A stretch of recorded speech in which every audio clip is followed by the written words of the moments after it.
जय शिव शंकर। आपका दिन शुभ हो। माघ मास महात्म्य तीसरा अध्याय।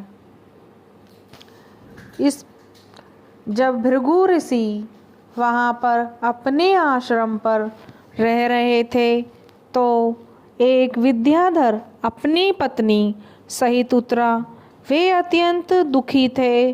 उन्होंने भृगु ऋषि को प्रणाम किया और ऋषि ने बड़े मीठे स्वर में उनसे कहा कि हे विद्याधर, तुम बड़े दुखी दिखाई देते हो, इसका क्या कारण है?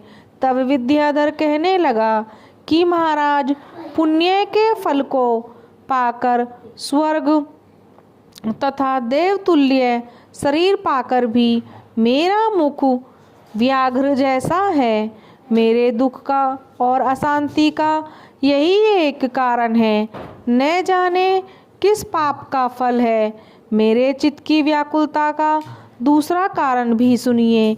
मेरी पत्नी अति रूपवती, मीठा वचन बोलने वाली, नाचने और गाने की कला में अति संपूर्ण है, शुद्ध चित्त वाली है, सातों सुरों वाली है, वीणा बजाने वाली है, जिसने अपने कंठ से गाकर नारद जी को प्रसन्न किया, नाना स्वरों के नाद से वीणा बजाकर कुबेर को प्रसन्न किया, अनेक प्रकार के नाच ताल शिवजी महाराज भी अति प्रसन्न और रोमांचित हुए।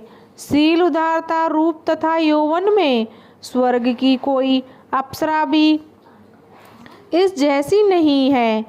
कहाँ है ऐसी चंद्रमुखी स्त्री और कहाँ में व्याघ्रमुख वाला?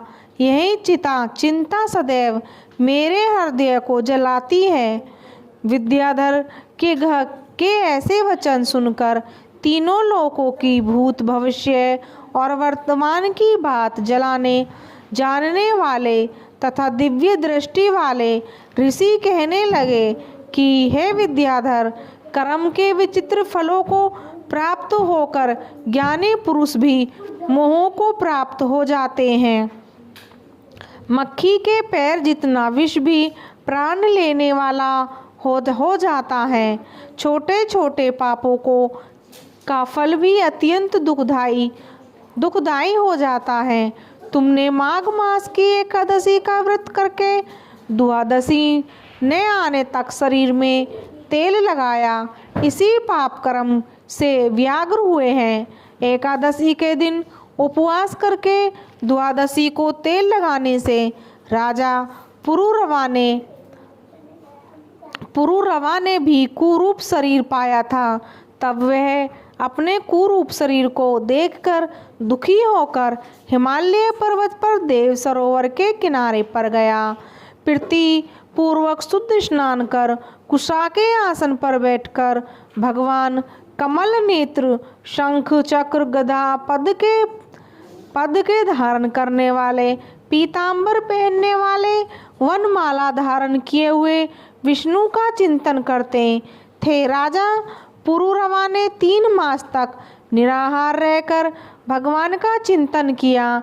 इस प्रकार 7 जन्मों में प्रसन्न होने वाले भगवान राजा के 3 महीने के तप से ही अति प्रसन्न हो गए और माघ की शुक्ल पक्ष की एकादशी को प्रसन्न होकर भगवान ने अपने शंख के जल से राजा को पवित्र किया। भगवान ने उसके तेल लगाने की बात याद दिलाकर सुंदर देवताओं का सा रूप दिया, जिसको देखकर उर्वशी भी उसको चाहने लगी और राजा कृतकृत्य होकर अपनी पुरी को चला गया। भृगु ऋषि कहने लगे कि हे विद्याधर, इसलिए तुम क्यों दुखी होते हो? यदि तुम अपना यह राक्षसी रूप छोड़ना चाहते हो तो मेरा कहना मानकर जल्दी ही पापों को नष्ट करने वाली हेमकुट नदी में माघ में स्नान करो, जहाँ पर ऋषि सिद्ध देवता निवास करते हैं। अब मैं इसकी विधि बतलाता हूँ। तुम्हारे भाग्य में माघ मास आज से 5 दिन ही आने वाला है। पौष शुक्ल एकादशी से इस व्रत को प्रारंभ करें और भूमि पर सोना जितेंद्रिय रहकर दिन में 3 समय स्नान करें। महीना भर निराहार रहो, सब भोगों को त्याग कर तीनों समय भगवान विष्णु का पूजन करो। जब तुम द्वादशी को शिवजी स्तोत्र और मंत्रों से पूजन करोगे तो तुम्हारा मुख देखकर सभी चकित हो जाएंगे और तुम अपनी पत्नी के साथ सुखपूर्वक जिंदगी क्रीड़ा करोगे। माघ मास के प्रभाव को जानकर सदा माघ में स्नान करो। पाप दरिद्रता से बचने के लिए मनुष्यों को सदा यत्न से माघ मास का स्नान करना चाहिए। स्नान करने वाला इस लोक तथा परलोक में सदा सुख पाता है। वशिष्ठ जी कहते हैं कि हे दिलीप भृगु जी के यह वचन सुनकर यह विद्याधर अपनी स्त्री सहित उसी स्थान पर पर्वत के झरने में माघ का स्नान करता है और उसके प्रभाव से उसका मुख देव सदृश हो गया है और वह मणिग्रीव पर्वत पर आनंद से रहने लगे। भृगु जी भी नियम की समाप्ति पर शिष्यों सहित ईवा नदी के तट पर आ गए। ओम नमो भगवते वासुदेवाय।